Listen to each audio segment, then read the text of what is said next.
Hello students, welcome back. Today we are going to do the MCQs of Information and Communication Technology skills for class 9 IT 402. The first question is ICT stands for Interconnected Terminals, International Communication Technology or Information and Communication Technology. So the full form of ICT is Information and Communication Technology. Question number 2 says what does GPS stand for? GPS full form it is asking. The options are Global Positioning System, Global Payment System, DOC or CLOC. So in this case our answer will be Global Positioning System. ये हमारे smartphones पे रहता है जिसकी help से हम किसी भी लोकेशन को ट्रेस कर सकते हैं. Question number 3, dash is an example of learning app. इनमें से कौन सी आपकी लर्निंग ऐप का एग्जाम्पल है, यानी कि जिससे आप कुछ सीख सकते हैं? वेदांतु, अमेजोन और Flipkart. We all know that Amazon और फ्लिपकार्ट पे हम ऑनलाइन शॉपिंग करते हैं, तो वेदांतु एक ऐसी ऐप है जिसपे आप एजुकेशनल कंटेंट को देख सकते हैं, उसे चेक कर सकते हैं. So this is a learning app. Question number 4, which of these activities are related to e commerce. कौन सी एक्टिविटीज आपकी ई कॉमर्स से रिलेटेड है? E commerce means buying and selling of goods. Online shopping, watching movies, inventory management और socialising. तो जहाँ पे हम गुड्स को बाय एंड सेल करते हैं that is are online shopping. Online shopping में आप गुड्स को बाय करते हैं, बाकी उस पर अगर आप एज अनदर पर्सन एक सेलर की तरह ऐड ऑन होना चाहें तो आप वो भी ऐड हो सकती हैं. Okay. Then which of these is not an ICT tool. इनमें से कौन सा आपका ICT टूल नहीं है जिससे आप इंफॉर्मेशन एंड कम्युनिकेशन का वर्क नहीं कर सकते? मोबाइल फोन, टेलीविजन, ईमेल और बुक. अब mobile phone, email and television ये सारे हमारे इलेक्ट्रॉनिक डिवाइसेस हैं. ईमेल बेसिकली हमारा क्या है? Email is a feature which we can send with the help of the internet, जो कि हम कंप्यूटर, फ़ोन या टैबलेट से सेंड कर सकते हैं. तो ये भी हमें किस लिए यूज़ करते हैं? हम इसे it is for sending the information, for the communication. And ICT tool इनमें से जो नहीं है that is book. Question number 6, an e reader is capable of holding thousands of dash. E reader means electronic reader. उसके अंदर thousands of क्या आ सकती हैं? न्यूज़पेपर्स, ई बुक्स, फोटोज और मूवीज. तो ई रीडर के अंदर thousands of e books hold की जा सकती हैं. Correct answer will be e books. Question number 7, 1 TB is equal to. 1 TB किसके इक्वल होती है? 1024 MB, 1024 GB, 1024 PB और 1024 KB. मेगाबाइट, गीगाबाइट, पेटाबाइट और kilobyte. 1 terabyte is equal to 1024 gigabyte. सबसे पहले हमारी सबसे छोटी यूनिट होती है बिट, देन बाइट, देन आपका आता है kilobyte, megabyte, gigabyte, then terabyte. तो 1 टेराबाइट में आपके 1024 गीगाबाइट्स रहते हैं. Okay. Question number 8, the name of Edubuntu's graphical user interface. Edubuntu is the name of an operating system. उसके GUI that is graphical user interface का क्या name है? Unity, bash, kernel और shell. It's name is Unity. Right. Question number 9, the small labelled pictures present on the desktop. Desktop पे आपको जो छोटी छोटी पिक्चर्स दिखाई देती हैं, suppose this is your system और ये आपका डेस्कटॉप स्क्रीन है, तो आपको यहाँ पे कुछ छोटी छोटी पिक्चर्स दिखाई देती हैं जिससे आप किसी भी सॉफ्टवेयर को ओपन कर सकते हैं. तो उन पिक्चर्स को हम क्या बोलते हैं? आइकन्स, बटन्स, पिक्सल्स और commands. They are known as icons. Question number 10, dash operating system runs on computers which are located at different geographical areas interconnected through a network. कौन सा ऑपरेटिंग सिस्टम ऐसा है जो कंप्यूटर्स पे run करता है जो अलग अलग प्लेसेस पे हैं और एक नेटवर्क से इंटरकनेक्टेड है? तो options are GUI, real time, command line और distributed. GUI is graphical user interface.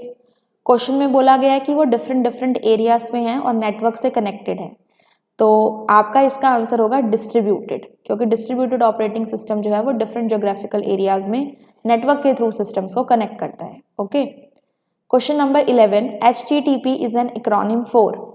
HTTP is a protocol. इसकी फुल फॉर्म आपको बतानी है. Hyper text transfer protocol, hypertech transfer protocol, hypertext transcript protocol और hypertech transcript protocol. So HTTP full form is Hypertext Transfer Protocol, which is the main protocol required on the web pages, right? Question number 12, Chrome and Internet Explorer are popular dash. Google Chrome और Internet Explorer हमारे क्या हैं? Website, web browser, search engine और internet service provider. Google Chrome and Internet Explorer students हमारे हैं web browser, ऐसा software जिसकी help से हम इंटरनेट को एक्सेस कर पाते हैं। Understood. Question number 13, a unique name given to each website. हर वेबसाइट का अपना एक यूनिक नेम होता है, उसे हम क्या कहते हैं? Domain name, TCP/IP, web name और टाइटल। हर वेबसाइट का अपना एक यूनिक नेम होता है जिसे हम कहते हैं डोमेन नेम। जैसे कि अमेजोन का जो यूनिक नेम है www.amazon.com, तो उसका डोमेन नेम हो गया। Okay. Question number 14, Android in an operating system is used for. Android जो ऑपरेटिंग सिस्टम होता है वो किस चीज़ के लिए होता है? मोबाइल फोन्स, कंप्यूटर और फोल्डर। तो ऑपरेटिंग सिस्टम हमारे पास फ़ोन्स के अलग अलग होते हैं, एंड्रॉयड है, सिम्बियन है। अभी एंड्रॉयड काम कर रहा है हमारे स्मार्टफोन्स के लिए, फॉर द नॉर्मल स्मार्टफोन्स, ठीक है। एप्पल के लिए आपका iOS रहता है। तो एंड्रॉयड किसके लिए है? It is for the mobile phones. Okay. और कंप्यूटर के लिए हमारे अलग अलग होते हैं, लाइक लाइनक्स है, विंडोज़ है, all these, right. Question number 15, RAM is a part of dash. Primary memory, secondary memory और ह्यूमन मेमोरी। रैम किसका पार्ट है? रैम हमारा पार्ट है स्टूडेंट्स प्राइमरी मेमोरी का, राइट। रैम और ROM, they are the part of the primary memory. Question number 16, what is the name given to the parts of computer that can be touched and felt. ऐसे parts of computer जिन्हें आप touch कर सकते हैं और feel कर सकते हैं, उन्हें हम क्या कहते हैं? सॉफ्टवेयर, हार्डवेयर और middleware. They are known as hardware. Software students आपके वो प्रोग्राम्स होते हैं जिन्हें आप सिस्टम के अंदर देख सकते हैं but you can't touch them. So software basically होता क्या है? It is a set of programs, set of programs. Question number 17, which device allows you to collect the hard copy from. किस डिवाइस की हेल्प से आप hard copy को collect कर सकते हैं? हार्ड कॉपी मीन्स जो आपकी प्रिंटेड शीट होती है। Printer, scanner, joystick. Of course the answer will be printer. Printer आपका सॉफ्ट कॉपी को हार्ड कॉपी में कन्वर्ट करता है और स्कैनर आपका हार्ड कॉपी को, प्रिंटर आपका सॉफ्ट टू हार्ड होता है और स्कैनर आपका हार्ड कॉपी को सॉफ्ट कॉपी में चेंज करता है। Question number 18, using which device it is possible to draw the figures on the screen. किस डिवाइस की हेल्प से आप स्क्रीन पे फिगर्स यानी कि पिक्चर्स को ड्रॉ कर सकते हैं? लाइट पेन, माइक्रोफोन और plotter. So the answer will be light pen. It is a pen जो कि आपका टच सेंसिटिव होता है और उसकी हेल्प से आप स्क्रीन पे कुछ भी ड्रॉ कर सकते हैं। माइक्रोफोन वॉइस को रिकॉर्ड करने के लिए होता है और प्लॉटर आपके प्रिंटिंग करने के लिए होते हैं, बड़े बड़े posters and all. Okay. So figures को ड्रॉ करना है, so we will use light pen. Next is how many characters were tweets restricted to earlier. Tweets जो है वो पहले कितने कैरेक्टर्स तक रिस्ट्रिक्टेड थी कि आप इतने ही कैरेक्टर एक ट्वीट में लिख सकते हैं? पहले वो आपकी रिस्ट्रिक्टेड थी स्टूडेंट्स, ऑप्शंस हैं 120, 140 या 170। तो पहले इसकी रिस्ट्रिक्शन 140 कैरेक्टर्स तक थी, अब उस रिस्ट्रिक्शन को हटा के कर दिया गया है double, that is 280। And recently Twitter के जो CEO हैं they have been change and the person is from India, Parag Agrawal. Jack Dorsey थे पहले CEO, चेंज करके अब बने हैं इंडिया के पराग अग्रवाल, जो कि ट्विटर के पहले CTO थे, chief technician officer, right. Question number 20, WiFi stands for. WiFi की फुल फॉर्म आपको बतानी है, वायरलेस फिक्सचर, वायरलेस फिडिलिटी और वायर्ड फिक्सचर।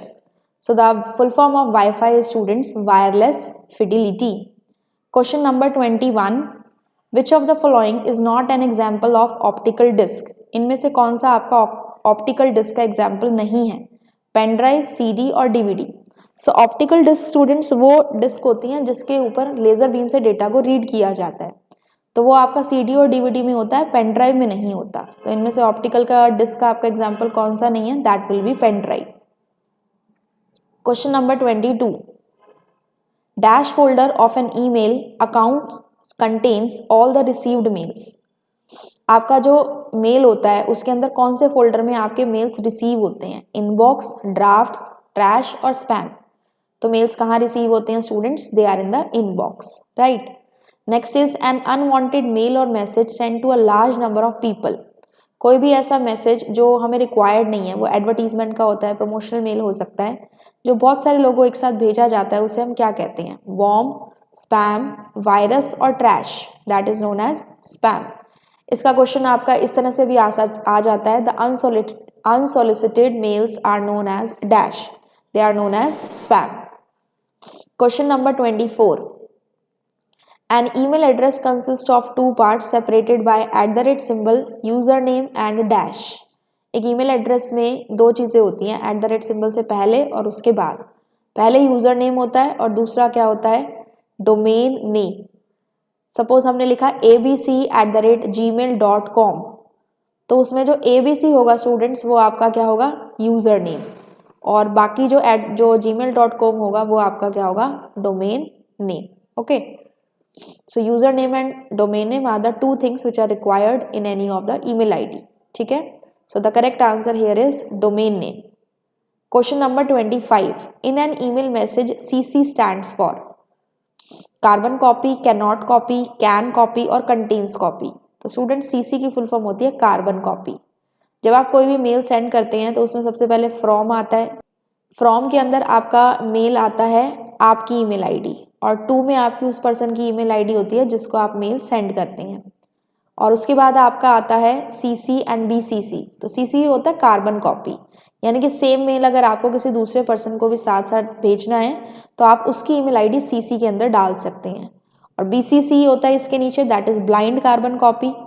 अगर आप किसी और पर्सन को मेल भेजना चाहते हैं और आप ये नहीं चाहते किसी तीसरे पर्सन को ये पता लगे कि आपने किसे मेल भेजी है, उनकी ईमेल आईडीज़ आप BCC में डाल सकते हैं, वो किसी और को पता नहीं लगती हैं. ठीक है, तो CC की हमारी फुल फॉर्म होती है carbon copy. Question number 26. The component which is responsible for all the mathematical calculations and logical operations is called. ऐसा कॉम्पोनेंट जो कि मैथमेटिकल और लॉजिकल ऑपरेशंस के लिए काम करता है वो कौन सा होता है, ALU, CU, MU या रोम. तो वो कॉम्पोनेंट स्टूडेंट्स हमारा होता है ALU, that is arithmetic and logic unit. Okay, question number 27. Which of the following must be unique in an email ID. एक ईमेल आईडी में इनमें से क्या चीज़ यूनिक है, बॉडी, सब्जेक्ट, यूजर नेम और नन ऑफ दीज. तो इसमें आपकी है बॉडी जो है that is message which we are sending, that can be same. Subject भी सेम हो सकता है, लेकिन इसमें जो सबसे अलग चीज़ होगी वो यूज़र नेम होगा, क्योंकि यूज़र नेम सबका अलग अलग रहता है. जब भी आप एक न्यू ईमेल आईडी क्रिएट करते हो तो आप उसमें जो अपना यूज़र नेम बनाना चाहते हो, सपोज आपने उसमें ऐड किया कि मुझे ये यूज़र नेम चाहिए, अगर वो यूज़र नेम किसी ऑलरेडी पर्सन का बना हुआ है तो गूगल आपको, जीमेल आपको दूसरा नेम जो है वो सजेस्ट करेगा. किन्हीं भी दो पर्सन्स का यूज़र नेम जो है वो सेम नहीं हो सकता. So the unique thing in an email ID will be user name. Okay, question number 28. Gmail and Yahoo mail are the some popular service provider for dash. Gmail और Yahoo mail आपके किस चीज़ के service provide करते हैं, search engine, email service provider, web browser और none of these. So ये आपका है स्टूडेंट्स ईमेल सर्विस प्रोवाइडर. इनकी हेल्प से हम ईमेल सेंड कर सकते हैं. Okay, question number 29. How many days deleted email message will be present in trash. Trash क्या हो गया आपका, डस्टबिन टाइप हो गया. जैसे हम नॉर्मल अपने फाइल्स, पेजेस वगैरह जो नहीं चाहिए होते वो डस्टबिन में डालते हैं, तो इसी तरह से मेल्स को अगर हमें डिलीट करना है तो वो ट्रैश में जाती हैं. जो भी मेल आप डिलीट करते हो वो कितने दिन तक ट्रैश में रहती है, 30 डेज, 20 डेज, 25 डेज और नन ऑफ दीज. तो स्टूडेंट्स ट्रैश में हमारी मेल रहती है 30 डेज. 30 डेज के बाद वो आपको ट्रैश में भी नहीं मिलेगी. Question number 30. The headquarter of Twitter is in. Twitter का हेडक्वार्टर कहाँ पे है, सैन फ्रांसिस्को, लंदन, जर्मनी और new Delhi. So the headquarter of Twitter students है हमारा सैन फ्रांसिस्को में. Okay, question number 31. Which of the following is not a type of keyboard. इनमें से कौन सा आपका कीबोर्ड का टाइप नहीं है, क्वर्टी, एजर्टी, क्वर्ड्स, DVR, KOZ. तो क्वर्टी कीपैड तो आप मोबाइल फ़ोन्स में भी देखते हैं और आपके जो नॉर्मल कीबोर्ड्स होते हैं उसमें भी आते हैं. एजर्टी और क्वर्ड्स आपके पहले चलते थे, कुछ चलते थे आपके जो टाइपराइटर्स होते थे उसमें, लेकिन ये DVR, KOZ नाम से कोई भी एक कीबोर्ड का टाइप नहीं होता. बेसिकली हम इसे कैसे ले रहे हैं, कीबोर्ड का टाइप कैसे ले रहे हैं, अगर आप कीबोर्ड में अल्फ़ाबेट कीज़ को देखते हैं तो वहाँ पे आपको स्टार्टिंग के जो अल्फ़ाबेट्स हैं वो क्या क्या दिखते हैं, QWERTY. इसी तरह से ये भी आते थे और ये पहले आते थे, लेकिन आज हमारे पास क्वर्टी आ रहे हैं. लेकिन इनमें से कौन सा ऐसा कीबोर्ड का टाइप ही नहीं है, that will B option number D. Right. Question number 32. Which of the following is a web browser. इनमें से कौन सा आपका वेब ब्राउज़र है, opera, internet explorer, safari, all of these. तो स्टूडेंट्स ये तीनों ही हमारे वेब ब्राउज़र हैं जिनकी हेल्प से हम इंटरनेट को एक्सेस कर सकते हैं। ओपेरा, इंटरनेट एक्सप्लोरर जिसका नेम अब माइक्रोसॉफ्ट एज है, एक्सप्लोरर जो है वो नेम हटा के एज हो गया है, और सफारी आपके एप्पल के आईपैड्स या आपको उनके टैबलेट्स में मिलेगा this safari. Okay, question number 33, what is a short range wireless communication technology called? Wireless communication technology for a short range, उसे हम क्या कहते हैं? वाईफाई, इंटरनेट, ब्लूटूथ और modem. So this is a very easy question. Short range wireless communication technology students हमारी क्या होती है? वाईफाई, जिसकी फुल फॉर्म हमने अभी पढ़ी थी, wireless fidelity. Question number 34, which device scans the images and documents and saves them on the computer as a digital image? कौन सा डिवाइस डॉक्यूमेंट्स इमेजेस को स्कैन करता है और कंप्यूटर पे सेव करता है एक डिजिटल इमेज की फॉर्म में? जैसे मान लो आपके पास एक पेपर है, स्कैनर आपका क्या करता है, आप उसको कवर को ओपन करके उस पर पेज रखते हैं, तो वो पेज आपको सिस्टम में दिखाई देता है। वो इमेज हो सकती है, वो कोई डॉक्यूमेंट हो सकता है, कुछ भी हो सकता है। स्कैन होके वो आपके सिस्टम में आता है, उसके बाद वो एक डिजिटल इमेज बन जाती है। तो किस डिवाइस की हेल्प से हम करते हैं? MICR, जॉयस्टिक, स्कैनर और plotter. So the answer will be scanner. Question number 35, the final output available to the user on the monitor is known as? Monitor पे जो आउटपुट होता है उसे हम क्या कहते हैं? Hard copy, software, soft copy और बाइट्स। तो मॉनिटर पे जो आपका आउटपुट आता है स्टूडेंट्स, वो होती है आपकी सॉफ्ट कॉपी, और प्रिंटर से जो आपको प्रिंट होके निकलता है वो होती है आपकी hard copy. Okay, question number 36, there is a talent contest in your town. For participating in the audition you have to send a recording of a song. What would you connect to your computer to record your song?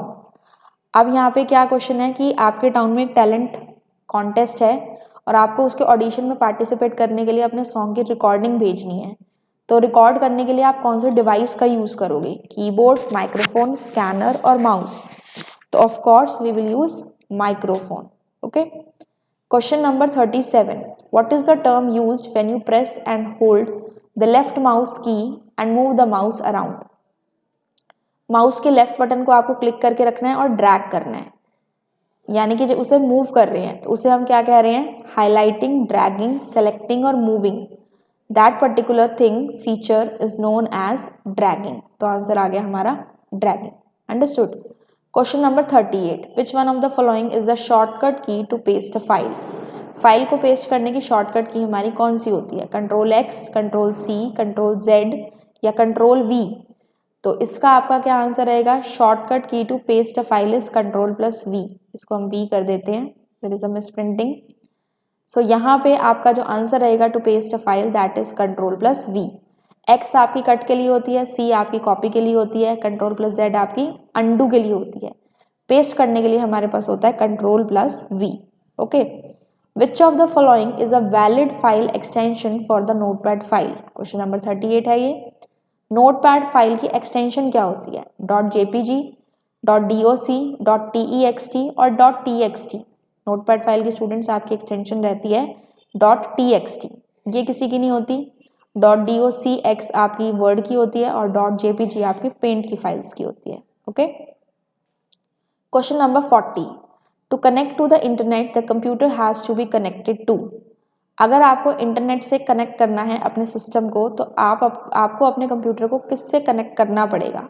यानी कि आपको internet का connection चाहिए तो आपको क्या चाहिए होगा? Internet society, internet architecture, internet service provider और लार्ज एरिया नेटवर्क। आपको कोई भी ऐसी फीचर चाहिए होगी जिससे आपको इंटरनेट मिल सके। तो इंटरनेट कहाँ से मिलता है? उन कंपनी से जो इंटरनेट की सर्विसेज को प्रोवाइड कराती हैं, जैसे आपकी वोडाफोन है, जियो है और डिफरेंट कंपनीज हैं। तो उन कंपनीज को हम क्या बोलते हैं? Internet service providers. तो we need ISP। Question number 41, what is internet? Phone connection, network of computers in an office, collection of computer networks or none of the above?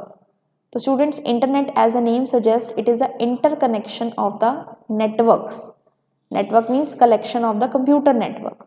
ठीक है, तो यहाँ हो गया हमारा option B, collection of computer network. Question number 42, what do I need to get information from the world wide web? अगर आपको www that is world wide web से इंफॉर्मेशन चाहिए तो आपके आपको क्या करना होगा, आपके पास क्या क्या होना चाहिए, computer, browser, internet connection, none of the above. तो इसमें स्टूडेंट्स हमारा क्या रहेगा, हमें तीनों ही चीज़ें चाहिए, हमें कंप्यूटर भी चाहिए, ब्राउज़र भी चाहिए, इंटरनेट कनेक्शन भी चाहिए। तो इसका आपका आंसर होगा ऑल ऑफ द अबव। हमें तीनों ही चाहिए, computer, browser and internet connection. Question number 43, which of the following is an email service. इनमें से कौन सी आपकी ईमेल की सर्विस है, WhatsApp, Gmail, WeChat, Facebook. Email हम किसके थ्रू इनमें से सेंड कर सकते हैं, जीमेल के थ्रू। व्हाट्सएप पे हम नॉर्मल चैट करते हैं, WeChat is also that type of software, Facebook is a social networking site. Email किससे सेंड किया जाता है, जीमेल से। What do you type in the two field. जो आपका टू होता है फील्ड ईमेल आईडी में, उसमें आप क्या टाइप करते हैं, topic of the email, main message of the email, email address of the person to whom you want to send a copy of the email, और email address of the person you are sending the mail to. तो अभी हमने discuss किया था students, to के अंदर क्या होता है, जिसको हम मेल भेज रहे हैं उस पर्सन की ईमेल आईडी रहती है। तो इसका हमारा करेक्ट आंसर होगा option D. Last question, question 45 says which part of home screen is visible on the all pages। Home screen का कौन सा पार्ट सारे पेजेस पे विजिबल रहता है। ये आपके मोबाइल फ़ोन की बात की जा रही है कि जब आप कोई भी पेज ओपन करते हैं तो होम स्क्रीन का कौन सा पार्ट सभी पेजेस पे रहता है। अगर आप अपने फ़ोन के होम पेज को देखोगे तो वहाँ पे आपको क्लॉक मिलेगी, कुछ ऐप्स मिलेंगी, और ऊपर आपको नेटवर्क कनेक्शन का जो आपका आइकन होता है वो मिलेगा, साथ में आपको टाइम मिलेगा। ठीक है, तो कौन सा ऐसा पार्ट है पेज का जो आपको सारे के सारे पेजेस पे विजिबल रहेगा, status bar, main icon area, dock और क्लॉक। तो सभी पेजेस पे आपने देखा होगा कि क्लॉक रहती है। आप कोई भी पेज ओपन करो, आपको ऊपर बिल्कुल टॉप पे टाइम दिखेगा ही दिखेगा, that is for sure. So the answer of this question will be clock. So with this we have covered the MCQs of chapter number 3, Information and Communication Technology Skills. I hope students you have understood the concepts. कोई भी doubt हो तो आप comment करके मेरे से पूछ सकते हैं, and please share the video with your friends so that they can also get helped max to max. I will meet you in my next video with another interesting topics. Thank you and have a good day.